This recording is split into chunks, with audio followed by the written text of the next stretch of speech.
영상을 찍는 지금 코스피가 드디어 4천을 넘어섰습니다. 삼성전자는 10만을 넘었네요. 앞으로 어떻게 될지 모르겠지만 일단 축하할 일이네요. 우리나라 부동산 가격을 잡는 방법은 여러 가지가 있겠지만 요즘처럼 무턱대고 규제하기보다는 돈이 나갈 출구를 만들어줬으면 합니다. 네, 오늘 이 얘기를 하려고 합니다.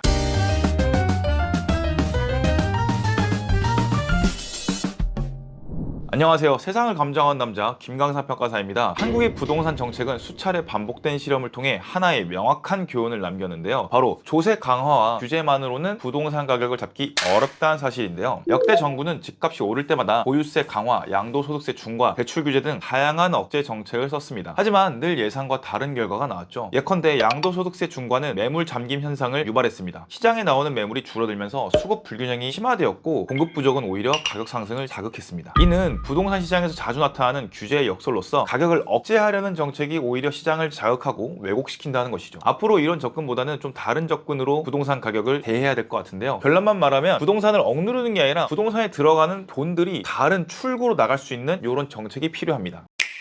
조세가 강화되면 가격이나 임대료에 그 부담이 전가되는 조세 전가가 발생하는데요. 이는 실수요자에게 더 큰 부담을 주고 시장 접근성을 오히려 낮추는 결과를 초래하죠. 또한 양도세 중과는 매도 유인을 약화하고 보유자에게 버티기 전략 이런 걸 유도하면서 이는 곧 매물 잠김으로 또다시 이어집니다. 결국 유통되는 매물이 줄어들고 시장에선 차라리 그냥 증여하자 이 선택으로 대응하게 되는데요. 이러한 구조에서는 가격이 억제되기는커녕 오히려 상승 압력만 커지게 됩니다. 시장은 규제를 우회하거나 왜곡하는 방향으로 반응할 수밖에 없죠. 따라서 이런 정책은 한계점이 있습니다. 이게 시장 참가자만의 문제는 아닙니다. 우리나라 구조적 문제죠. 한국에서 부동산은 단순한 투자처를 넘어서 사회적 안정망의 기능까지 수행하게 됩니다. 주택은 주거 공간일 뿐만 아니라 노후 자금 그리고 상속 수단, 담보 자산으로서의 가치를 동시에 지니게 되죠. 이처럼 부동산이 투기 자산을 넘어서 보장된 자산으로 작동하는 구조는 다른 대체 자산 시장이 충분히 성장하지 못한 한국의 특수성과 되게 맞물려 있는데요. 문제는 이러한 구조가 시간이 갈수록 더 공고해지고 있다는 사실입니다. 2000년대 이후 수도권 부동산은 장기적으로 꾸준한 상승세를 보여왔고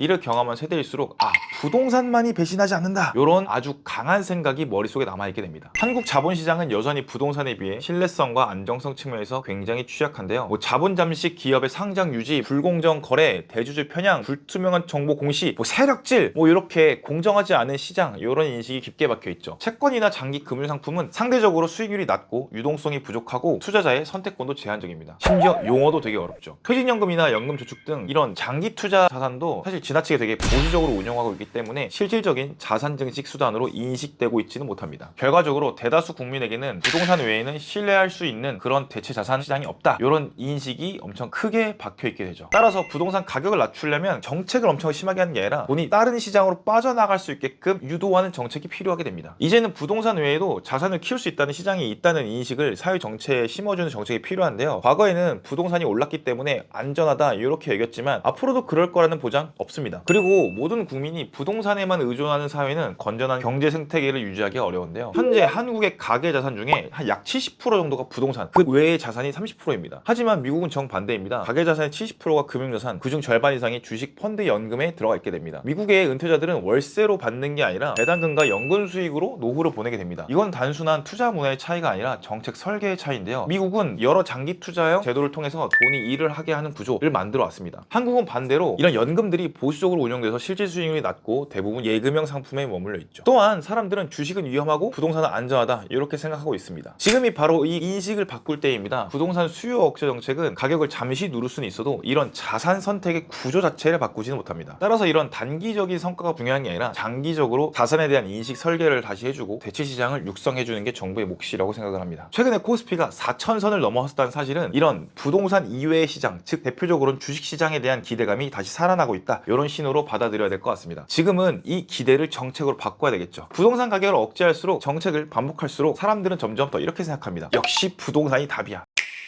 코스피 4,000, 삼성전자 10만원 이건 단순한 숫자가 아닙니다. 돈이 주식시장으로 흘러 들어가고 있다 이런 신호입니다. 정부가 이 흐름을 정책으로 이어간다면 부동산으로만 쏠리던 자금이 주식시장으로 이동하게 될 것입니다. 그게 바로 시장이 정상화되는 길이죠. 세금 폭탄 다 필요 없습니다. 돈이 스스로 길을 찾게 한다면 부동산 시장은 안정화될 겁니다. 우리가 해야 할 길은 간단한데요. 과거의 상승이 미래를 보장하지 않는다는 것, 그것을 모두가 깨닫게 하는 것, 그 대신에 믿을 수 있는 시장을 만들어주는 것, 이게 바로 진짜 부동산 정책입니다. 지금까지 세상을 감정한 남자 김강사 평가사였습니다. 재미있게 보셨다면 구독, 좋아요 한 번씩만 부탁드리도록 하겠습니다. 그럼 다음 영상에 찾아뵙도록 하겠습니다.